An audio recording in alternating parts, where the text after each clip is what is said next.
Welcome everyone to Coach Unboxed, a project by Unboxed Sports, an agency elevating professional tour tennis coaches on and off the court. I'm Yannick Yoshizawa, and today I'm joined by Martin Vilar, a professional tour coach with 35 plus years of coaching experience. He's coached 2 singles top 20, 4 top 30, several top hundreds, as well as 3 top doubles players. As a reference international coach, Martin has been in the Moroccan and Algerian Davis Cup teams and the Spanish and French Billie Jean King Cups. And he's now coaching one of the top French players, Diane, Parry. Welcome, Martin. Thanks so much for being here. What are you up to? Are you home now? I am home. I'm home. Thank you very much, Yannick. Hello, everybody. I'm sure that you take that as a good thing to spend a little bit more time at home. As a coach, anytime that you do get to spend home is good. Yes, well, actually, I use this time not for holidays, but to repair my body. I went through surgery. I did everything. You know, all these checks that you cannot do when you're traveling. And it was not big fun, but it was very necessary. At my age, you have to do this very often, unfortunately. That's good. That's good. Well, before we get to all the experience that you have as a coach, this has started somewhere, someplace where Martin first saw the yellow fuzzy tennis ball. So, Martin, how did tennis come across your life and when did that start? Tell me a little bit about your childhood. Everybody begins the same way. You know, I was playing with my father a little bit, when you're a kid, and we were actually playing a lot against the wall. Even in school, we were playing against the wall. I mean, it was something that disappeared now. In a tennis school, they send somebody to the wall. They think it's like a punishment. And at that time, it was fun. In the breaks in school, I was hitting balls against the wall. It was very useful. Because when I started to play, I played for a long time with wooden rackets. And then when Prince came with those big frames, we needed to change a lot of things. We needed to change the grips of the rackets, the way you were holding the rackets, because we were hitting with a lot of spin. Look who's here. I have a friend over here. This is my cat. What's the name? Nubul, which means cloud. Yeah, I found it in the street. Yeah, I bring everything that I find in the street is home. So, yeah. And so I was telling that it was a very good way. Also, when I was a kid, we didn't have a lot of tennis academies. I mean, we didn't have tennis academies. And we just to clarify, Martin, where did you spend your childhood? Where did you learn playing tennis? I was born in Argentina. My father was working in an airline company. Actually, it was a cargo, and I was born over there. But then we moved to Miami when I was a kid, and then my parents divorced when I was only 6. So I was flying with a sign and a campaign kid, and everybody was spoiling Miami. Yeah, and everybody was spoiling me a lot, giving me chocolates and asking me every 2 hours, "How are you? Do you need something? Do you want to go to the cockpit to say hello to the pilots?" Okay, yes, I go. And it was not that fun actually. It was kind of lonely. Grew up sort of like with the Argentinian and Miami style. Yeah, because my mom lived in Argentina. She married an Argentinian, and so I have half brothers, let's say, no. And so what I was saying, that we didn't have tennis academies. I mean, you just had the local tennis teacher, or you had people you were playing with. And as I said, we were playing a lot against the wall. Then tennis became a business. And that's why we started to have all these tennis academies everywhere. One of the first academies was Harry Hopman in Florida, then Bollettieri, also in Florida. But then you had like small ones like Big Braden, for example, who was in LA, and those were in America. But in Argentina, we didn't have that. So either you were practicing at your club, or you were practicing sometimes at the tennis federation. And the tennis federation, they had a system that they were just getting like the best top players. The top players under 12, under 14, under 16. So In a way, it was more difficult, but at the same time, it was more real. Yeah. Because Yeah. now I see that in the academies, you have millions of kids Mm-hmm. thinking that they're going to make it to the professional level, Mm-hmm. and there's no place for all these kids. Mm-hmm. So they're spending a lot of money, and you see a lot of marketing. And then there are lots of kids that are completely frustrated Yeah. because their goals are not realistic. Yeah. So It's a good it's, point. So, but on this, I have a lot of questions as we dive in. But maybe let's finish with your childhood there. Do you think the wall that you said, right? Like no one really uses the wall anymore. But do you think in today's world the wall would still be beneficial for a lot of people? yes, I think so. When you have to focus on technique, on hitting the ball in front, it gives a very good feeling. Guillermo Vilas, who was number 2 in the world, some people say he was number 1. He was hitting against the wall. Some years ago, he came to Spain because they opened an academy in Mallorca, and he was hitting against the wall every day. And he was like, I don't know, 50. I mean, and it's fun. It's fun. And you can do a lot of things against the wall. You can play points, like say, I'm going to Yeah. play the first ball cross, then down the line, then I go to the net, then I play a smash. So Yeah. Yeah. I now it's remember a, as a kid pretending that the wall was another player yeah, that I was playing against. So, yeah. yeah. And if you need to focus on repetitions, you can do a lot of forehands or a lot of backhands or slides or volleys Yeah. or whatever you want. There is a video there in the internet of Cara Black volleying against the wall. It's very famous because she's hitting like 2 million volleys, Yeah. And and she's super doing that fast. at a speed that is unbelievable. Yeah. And the only way to do that is against the wall. And during the pandemic, a lot of people were doing that. I was actually doing that in my house. You grew up Argentina, Miami, and as you were developing into your teens, were you playing junior tournaments? What is your mindset at that point? What do you want to do with your life? Me, Yes, you. as I said before, tennis was not on TV. So tennis was something that people never considered as an option to earn money. It was just like, okay, you play tennis because you like to play tennis. But nobody was thinking, I'm going to become a professional, because people didn't even know what was that. We had like McEnroe, Jimmy Connors, Guillermo Vilas, Bjorn Borg, but you could only see them maybe twice a year, 3 times playing Davis Cup on TV. No matches were not on TV.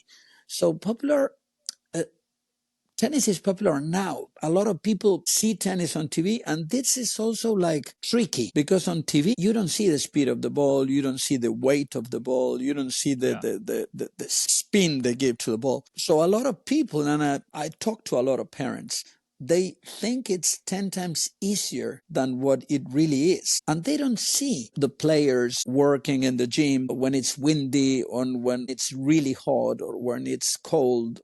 So in the academies, they just see this group of players that they have, and they think that that is the level. Hmm. This is it. Yeah. And this guy plays very good. Okay, what ranking does he have? He's playing futures, and sometimes he's reaching second round of the futures. And you say, Yeah. yeah, but futures, it's a 15,000, and this is the smallest tournament in professionals. It's like going to high school. Yeah. So It was much more real for you to see the level of the players and the level that you needed to be. yes, and that's why it was a very small group of people playing tennis. I Yeah. mean, you suddenly were playing, and okay, we're going to take you to this tournament. Now we're going here, we're going there. But I see now that a lot of parents decide that their Yeah. kids are going to become professionals. And you say, how do you know that he is going to have the level to be professional? That is tricky. Y- You were growing up and you didn't have that. What did you want to do?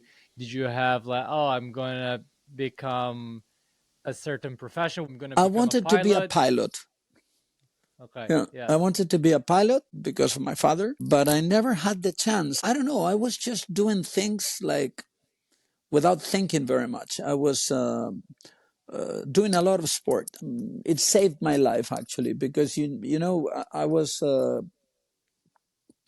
a lonely child.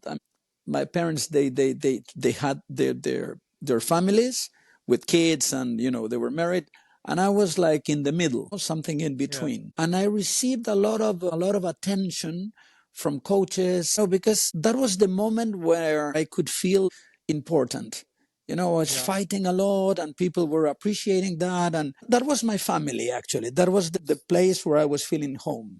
Yeah. Doing sport, not only tennis.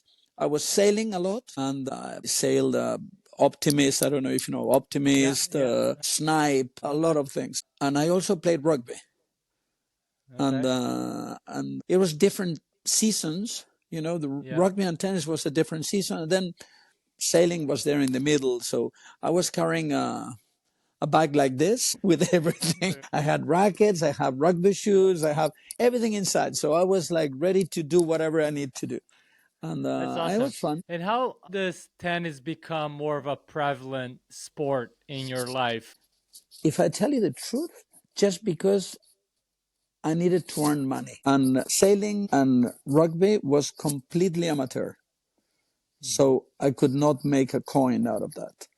And with tennis, you could play in Europe, in France, in Switzerland, in Germany, and they were paying you to play teams. And I just moved there. I always loved it.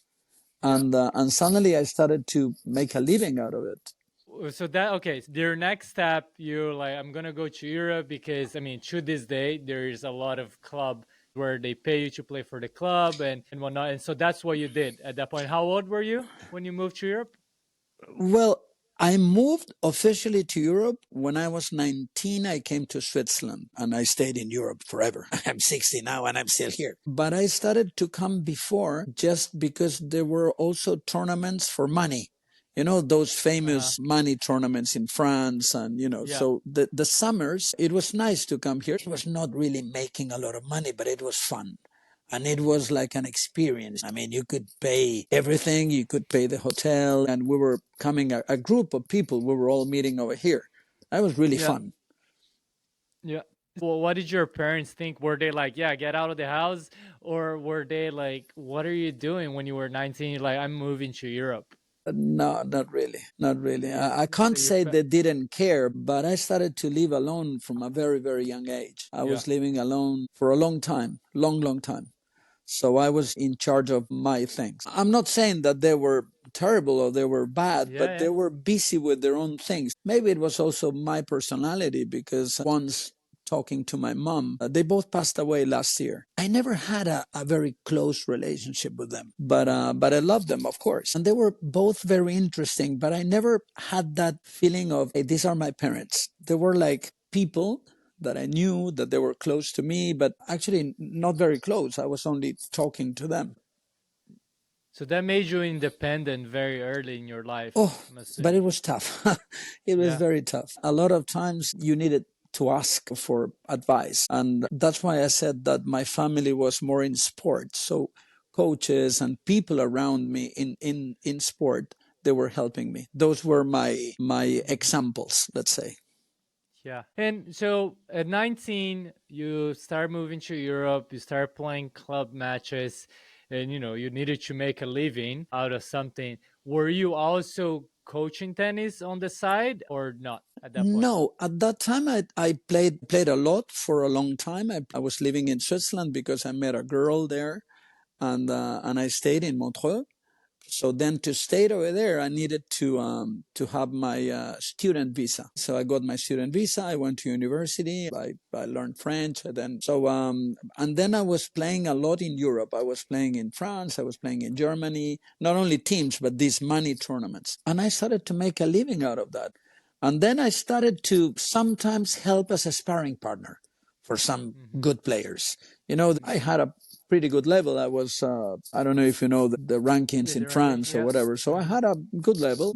I was playing teams, let's say, with people that were top 100. But I needed to invest if I wanted to play ATP. I needed to travel. And that was not safe enough for me. So I tried a little bit. I played some tournaments. I was not doing bad. But then I was going back to what I knew. That was like getting paid to play in a specific place, and that's it. I mean, I always had that dream of I'm going to give it a try, because when I was doing it, it was not bad. I was sometimes beating Yeah. good players. So, Uh-huh. it was like, okay, why not? Then some of the guys that were traveling with me to the tournaments, they became very, very good players. But at that time, in terms of money, there was not such a big difference. Mm-hmm. I Of mean, playing the club and then playing the tour.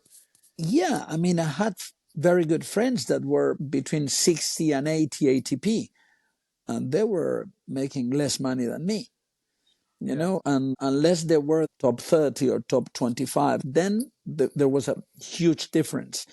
But at Mm-hmm. that time, it was not that easy. Yeah. Everybody was Because traveling considering the alone. expenses and everything. They were Yeah. paying for everything. I mean, Yeah. playing the quali in the big tournaments, it was for free. They were not paying you. So it was easy to get in because nobody was playing. Well, yeah. But then if you were not in the main draw, they were not paying you. Yeah. So you had to pay the All the expenses and costs. everything. So it was very risky. I remember when I met the mother of my girlfriend, of that girl that I had in Switzerland, it was very funny because we went for dinner and she said, "Oh, what do you do?" And I said, "I play tennis." "Oh, okay, very nice. But yeah, but what do you do?" And I said, "I play tennis." "But yeah, okay, that's your hobby. But How no, do you no." make money? Exactly. No, I play tennis. Because at that time it was like, now you see a lot of people traveling, and even Yeah. kids that are not making a cent, but they travel with a lot of rackets and they live the life of a tennis player. At that Mm-hmm. time, it was Yeah. rare. It was very Yeah. weird. It Yeah. was not very Yeah. common. And we were Yeah. renting a car and driving from Milan to, I don't know, to somewhere else, and during the night, and then playing in the morning. It was a disaster. But it was friendly actually. It was okay. You're having fun. I'm Yeah, sure you have so many stories to tell during those years. it was fun. It was different, Yeah. but it was also very lonely. Now they travel with their teams and fitness coach and Well, physiotherapist. And if you're in the top 100 and whatnot, right? Like I'm sure oh, it's yeah. still very lonely if you're trying to make it. But this is why I'm saying that this is not very realistic. I mean, in the US, you have the possibility of going to college, which is it's fantastic. They offered me the possibility of doing that because I practiced at Harry Hopman's when I was a kid. When Harry Hopman was still alive, it was not where they are now. It was in another place called Barmore. It Mm-hmm. was not far from Tampa. Now they're in Saddlebrook. At that time, it was in Bardmore. And they offered me to go to college. And I said, no, because as I said before, I didn't have anybody to ask. I Yeah. didn't, nobody told me, oh, this is a good option. I didn't even know what that was. But I said no. It was okay. But now I see there are some companies offering scholarships, actually Yeah. searching for kids to go there. Even paying kids on college. They're actually paying salaries to these kids going to college now with the Yeah, programs. my daughters, they went to college in America. And, Yeah. you get a degree. It's a fantastic experience. I think it's beautiful. It's a Yeah. great opportunity for people that is not going to be top 100. Yeah. Because actually, if you're not top, let's say, 200 or 150 in the world, it's Yeah. very tough. You don't make money. And then Yeah. you have to compete against players that are traveling with a whole team and you're alone. And you have pain in your back, but you don't have a physio. And then after 4 weeks, every part of your body hurts and you cannot play anymore. And Yeah. actually, I work with a girl that is now top 50. And okay, we take the physio sometimes, but we play against the top 10 that they work in different conditions. They have everything. They always travel business, or sometimes they can even hire a Yeah. private jet. And Yeah. sometimes it's not the same situation. It's not that easy. And I can't Yeah. complain because she's top 50. Okay. So Yeah. if you talk about, I did work Well, with I'm sure it players. was better when she was over 100, right? So improve the conditions Of as long as you're course, going of with her. course. I mean, I worked with other players that were top 150 or 200, and that's a pain.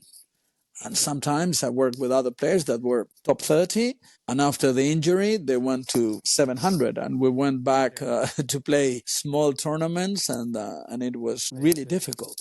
Uh, So Martin, as you're talking about your coaching back when you were enjoying playing tennis, making a living off playing tennis, was there someone or something that made you start to get invested into coaching yourself? Like, why coaching? At the end of the day, you could have also just pursued different careers, or it was just something, well, I play tennis. Now, the next step for me to continue to earn money and making a life, it's coaching. Was that like a natural transition, or was there someone that maybe, as you mentioned, a lot of these coaches were family to you? Was that an inspiration for you as well to give back? Harry Hopman was a huge it was a huge impact for me to know him. He was very special. He was a great human being.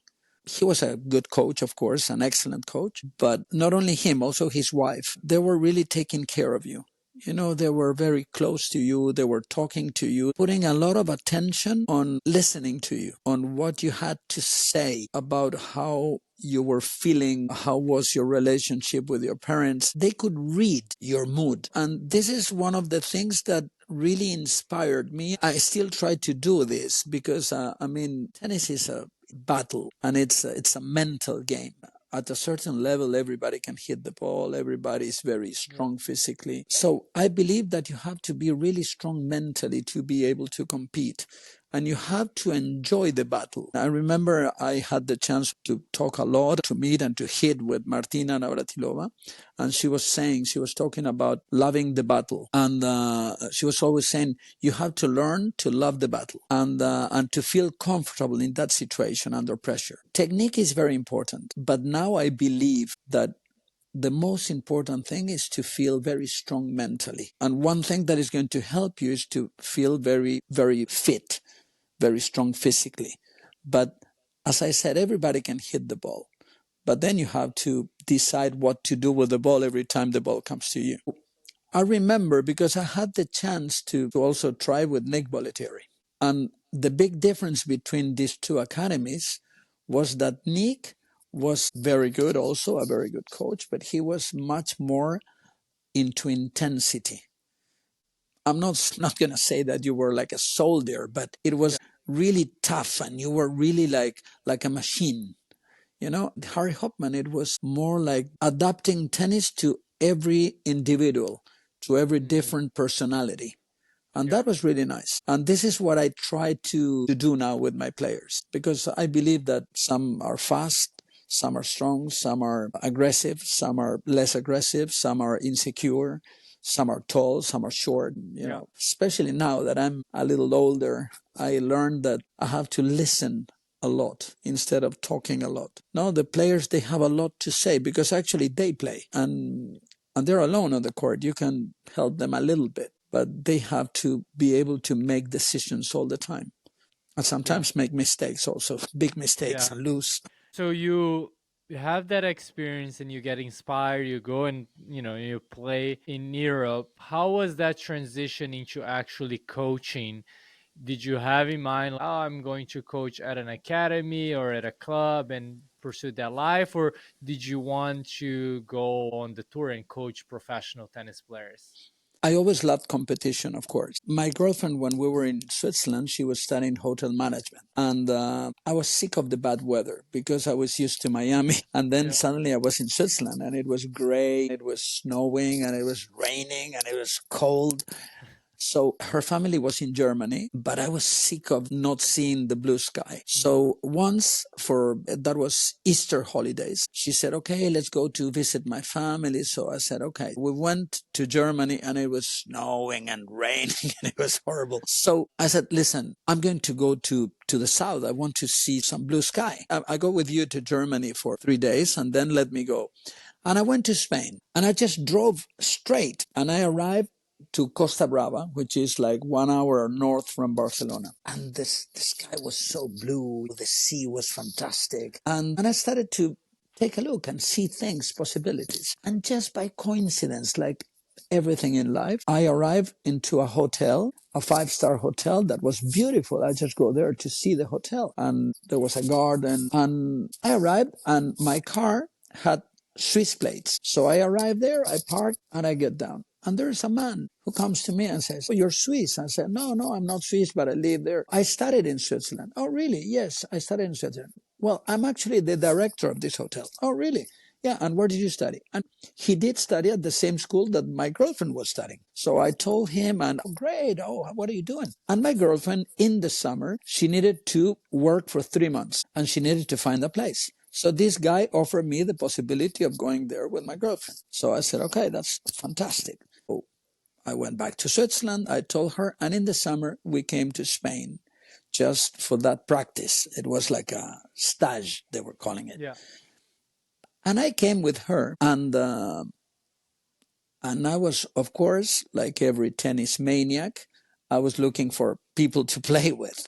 So there was a very nice club, and I went over there and I asked, "Is there somebody I can hit with?" And they asked me, "How do you play?" "I play okay. I mean, I'm not bad. Yeah. I have a good ranking." So it's just by coincidence. There was one guy from Belgium that was a very good player, actually. He was playing ATP. He was 500 or something. So we started to play, and people were looking.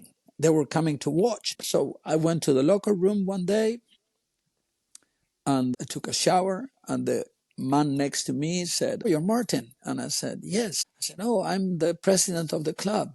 People say that you play very good." I said, "Yeah, thank you. Listen, don't you want to help the kids that play over here? You can get like the top players from the club and give them your advice." I said, "Okay," because I had nothing to do. So I started to go there in the mornings, like nothing, 3 hours. Yeah. And at the end of the summer, we went back to Switzerland, and they wrote me a very nice letter saying that that was my club and I was welcome whenever I wanted. When my girlfriend finished her studies, she got a job in that hotel, and I became director of that tennis Wow. club. And we bought an apartment and Wow. moved to Spain. That's awesome. That's incredible. So, you start developing your coaching career as an academy. And when did that opportunity come to actually start coaching on tour with, an actual private player? How did that There was a start? girl over there at that club that was only 14 years old, and she was very good. And I started to help her a little bit, and she became a very good player.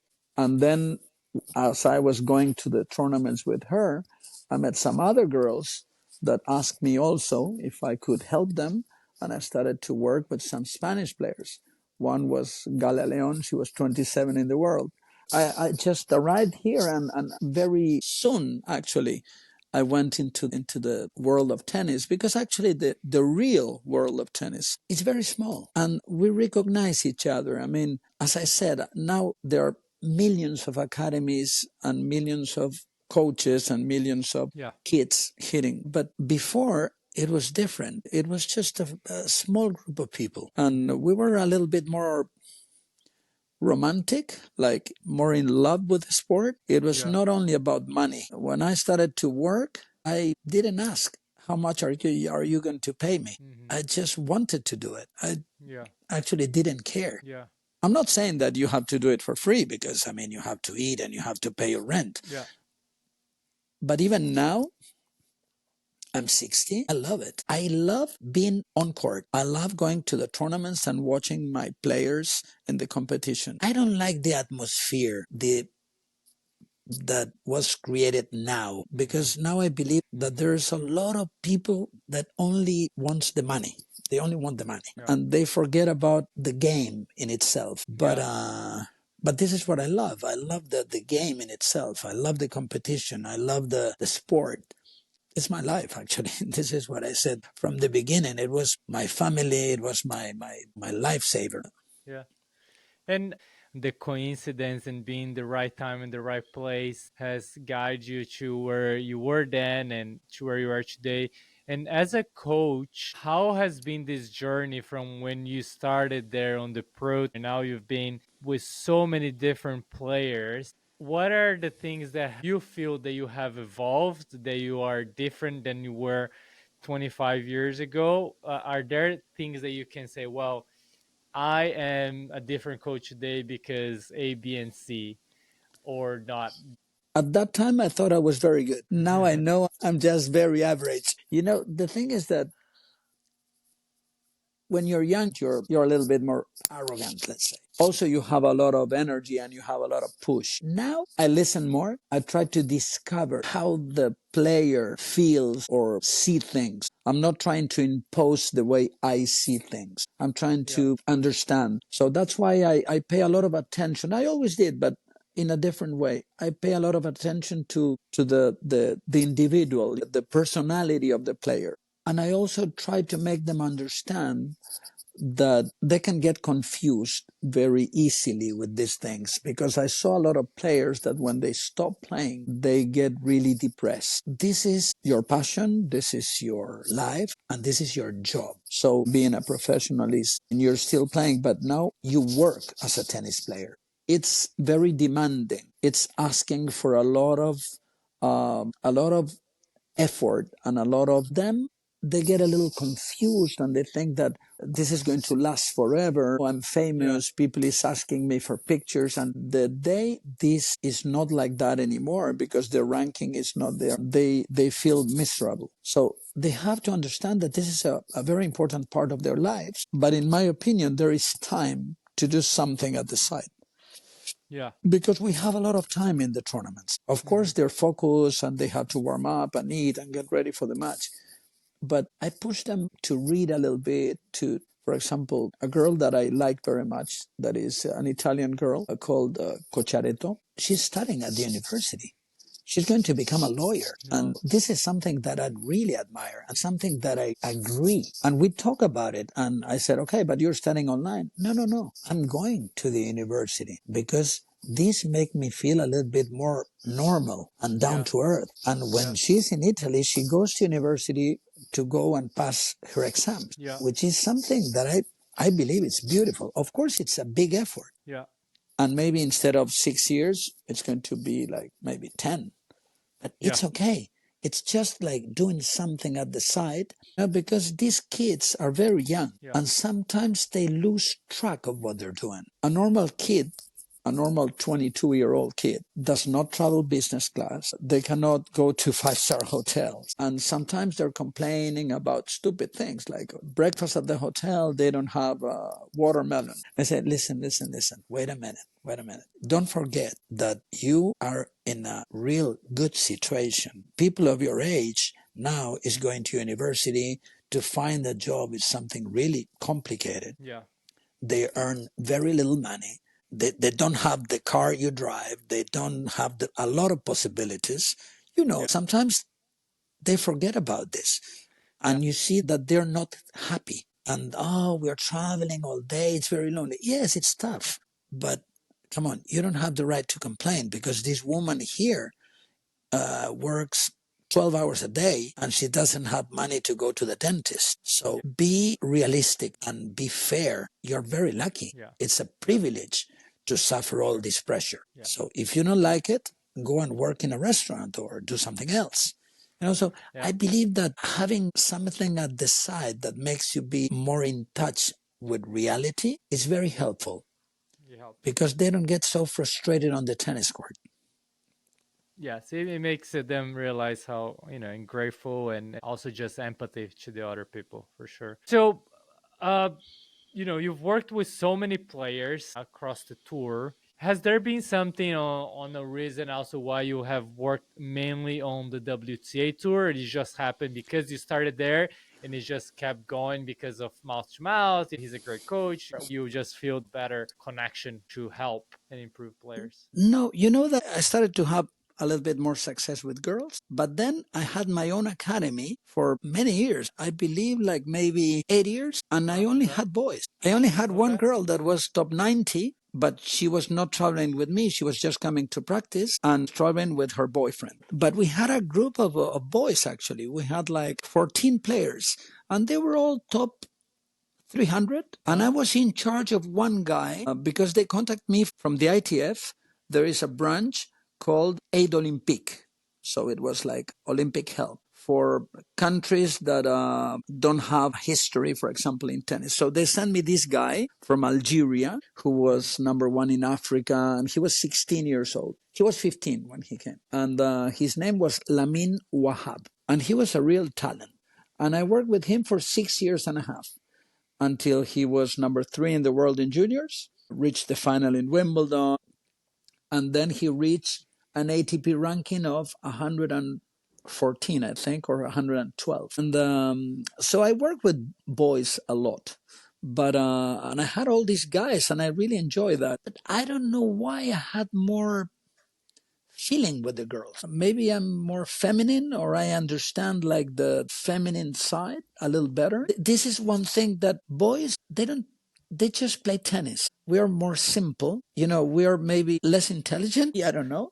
But we just hit balls, and we can hit backhands cross court for 2 hours and a half and we don't say anything. With girls, you have to always invent things to keep them concentrated and motivated, and it's a challenge. And then what is nice from coaching girls is that they make you a little bit more part of their careers, in terms of they talk about other things. It's not only play cross court down the line, or this, or high or low. No, the girls, they make you feel a little bit more important, because you have to deal with different things. It's not only hitting balls. They make you participate in things. You have good conversations with them about life. You talk about things like boyfriends or girlfriends or whatever they want. And Yeah. it's interesting. Girls are more mature from a young age. I don't know why. It's a good question, but I like it. Women are very perfectionist. They are maybe more professionals because they really work and they want to do things the right way. And Tim, before moving to a little bit of your next part of your evolution and coaching, after working with so many boys and girls, the juniors, but also the pros and the transitions, and then every player is different. Every player, you need to listen to them, understand, and bring them on. But is there something that you've noticed in the majority of players that you've coached and that they've become successful? Is that something that you're like, yeah, every player, they have to have X? I believe that they need to feel the passion. I mean, to really fall in love with what they do, because it's tough. If you don't really like to practice every day, some days it's windy, some days it's very hot, some days it's cold, then to catch a plane and go to play in Australia and lose in the first round, or the first round of the quali, it's very tough. So first of all, they have to love what they do. And then they need to have a certain personality, because you have to give up a lot of things. When I was a kid, I was a little bit shy with girls, especially. And so I was not bad. I was always playing with people that were a little older than me. So of course they were going out with girls that were 17 when I was 15. So they were not paying attention to me at all. So I was a little bit insecure, and I was like going to bed early because I was really focused on what I had to do. I needed to go running in the morning, or do this, or practice, or that. And one day I had a group of friends that, that I admire, that they were like, the cool guys, like going out with the girls. At a certain age, they started to drink beers, or sometimes smoking, or smoking joints, and I was not. So I was like feeling like, okay, I'm not cool. So some years ago, long after that, a group of friends, they continued to see each other. They came to Barcelona and they contacted me through Facebook, and they said, we want to see you. I didn't see them for maybe, I don't know, 20 years or 25. Yeah. And we went for dinner. And we were talking, and of course they had a lot of things in common, because they are still friends, and I didn't see them again. But it was nice to see them. And they were talking, and I was a little bit at the side, And one of the guys that was in front of me, he was not in the conversation. So he started to talk to me. And he said, wow, you don't know how much we admire you when you were young. And I was shocked. And I said, what? No, I admire you because you were going out with all the beautiful girls. I was going to bed at 10. And he was saying, no, but you knew what you wanted. We were completely lost. And we were like going into drinking, going into drugs. And I was completely shocked, because I was feeling the opposite when I was young, And I remember I came back home and I couldn't sleep because I was thinking about this guy. And all those years thinking I was kind of a nerd, kind of a freak. And that was my way of seeing things. And they were seeing things completely different. And this is a good part of sport. Actually, you give up a lot of things that at that time you think are very cool or very important. But actually, this sacrifice, it makes you very strong. And it gives you discipline and the courage and the strength to do things every day. A lot of things that you don't want to do, and you just do them because you know that they're good for you and you have to do them. Yeah.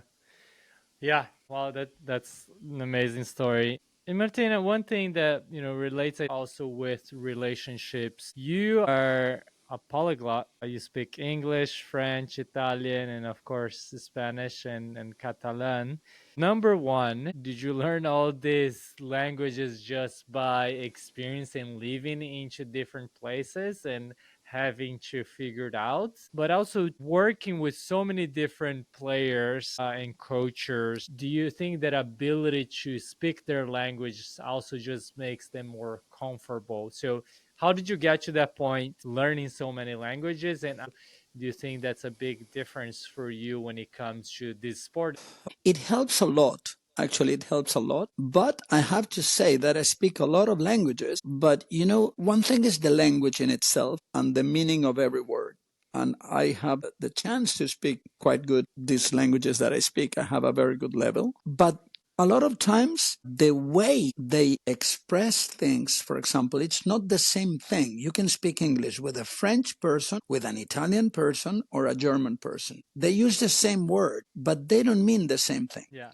So this is kind of difficult, and you have to make a big effort not to make a mistake. Because I remember my father said once that different cultures, you can recognize them, but their sense of humor. They laugh about completely different things. Yeah. And you're laughing because it's something that it's not easy to understand. And a lot of times I misunderstand what they say, even if I speak the language, because they say things from their point of view.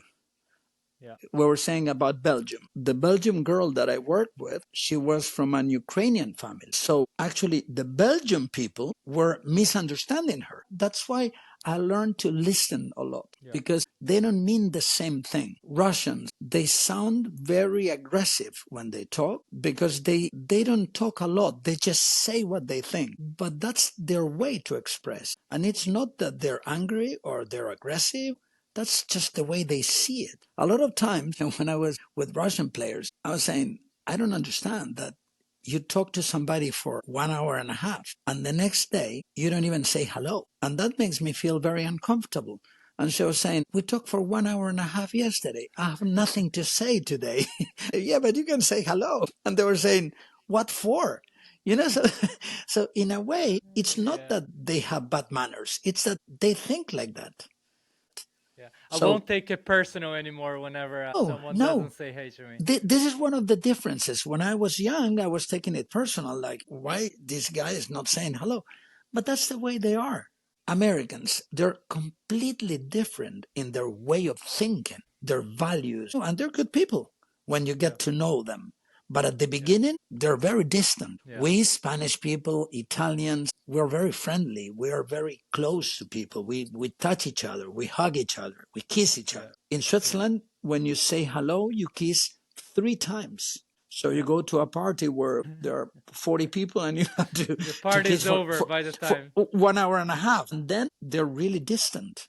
Even if you, and it's culture. And it does help, but you have to pay attention not to see things from your point of view. You have to try to understand their mentalities. Yeah, it's a great point. And Martin, last question before we go into our rapid fire. Now you're coaching a very good upcoming player. You also coached 20 years ago another up and coming players in the same situation, but just different time. How has the game, the sport has changed from 20, 30 years ago and to now, apart from the money that you already mentioned, but also what do you think that the tour, the lifestyle, especially on the pro level that you work now, has to evolve and become better? In my opinion, tennis now is very professional, very professional. It gives less space for talent because they play at a very, very high speed. So it's very demanding physically, and they're really athletes. Before, like long ago, like let's say, I don't know, 30 years ago, you could see the scores in a Grand Slam until quarterfinals. The matches of the seeded players were all like 50 minutes, 1 hour and 10, and the score was 3-1, 2-1, 2-2. It was clear, a clear difference of level. Now the level is very, very tight, very close. And so I believe that the top 200 players are very, very good now. And at that time, the big difference was the top maybe 15 players, or even less, maybe the top 10. The level was huge, like Steffi Graf, Conchita, Arancha, Sabatini, Yeah. Martina. Now we don't have this difference with the top 10. We have maybe 2 or 3 players that are excellent, but now the level is very, very competitive in the top 200. And when you see the qualities of the Grand Slams, the level is super high. And I believe that because physically they work in a very professional way, and they travel with professionals, with very good physiotherapists. So before it was not that like that. Everything was more based in talent. What do you believe that has to continue to evolve from the whole tennis as a sport perspective? The calendar is very, very demanding, and we have a lot of injuries, and we have a lot of burnout. We have a lot of players asking for help because they suffer depression, they suffer the pressure. They don't enjoy playing tennis anymore. You see a lot of these cases now, which is an alarm that we have to listen to, I think. Of course, they have the chance to decide if they're playing less tournaments. But this year, for example, with the Olympic Games, it was terrible. They couldn't stop playing. They couldn't have holidays. They couldn't practice, and then and you create that ability that you feel that you have to play as well. So even though you can stop, but then someone else is playing, and it's just and they're getting more points, and yeah. All right, now to our last couple questions here, and this will go into a little bit of a short form of answer. The first one is, you've accomplished so much in your life, a lot of reflecting, a lot of listening. But if you could give one advice to the younger Martin, what advice would that be? And how old would the young Martin be when he would be receiving this advice? That's a tough one. Never regret doing things. Regret not doing them.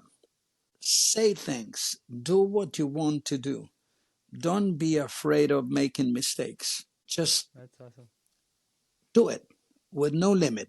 I mean, don't hurt anybody, of course, but go at 100%. I mean, with passion. Make it your own way. Don't try to be so nice to everybody. Just go. Just go. Oh, that's great. And how old would the young Martin be when he would be hearing this advice? 30. 13? Okay. Now, these next 10 questions, it's very quick. So if you can answer with only one word, even better. If you have to use a couple words, that's fine as well. Okay. One word to describe yourself as a person. Commitment. One word to describe yourself as a coach. Passion. What are you most proud of in life?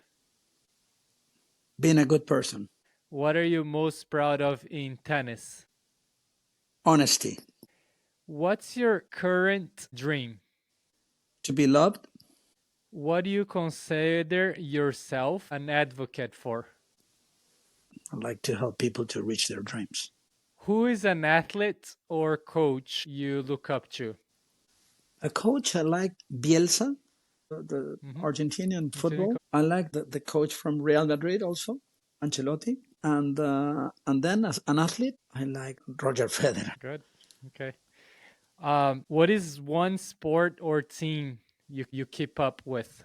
I love rugby. Oh, okay. Do you have a favorite book or podcast that you would recommend for people to read or listen? I read a lot, and I read poetry and weird things. Hey, well, it's good. It can always help someone in their life. The Little Prince. Wow, that's a good one. And last but not least, is there a quote, philosophy, or mantra that you like or that you live by every day? Not really, but I try to take things as they are and to be as happy as I can. That's good. Take things as they are and be happy as you can. Love it. All right, Martin, gracias. Thanks again for sharing your knowledge with us here today. Definitely, as always, I learned something new from you, and as usual, a great conversation. A lot of luck in this upcoming season. Make sure that you follow Martin on his adventures, and also follow the podcast here for more stories. And make sure you follow us on social media at Unboxed Sports. See you next time, and thank you, Martin.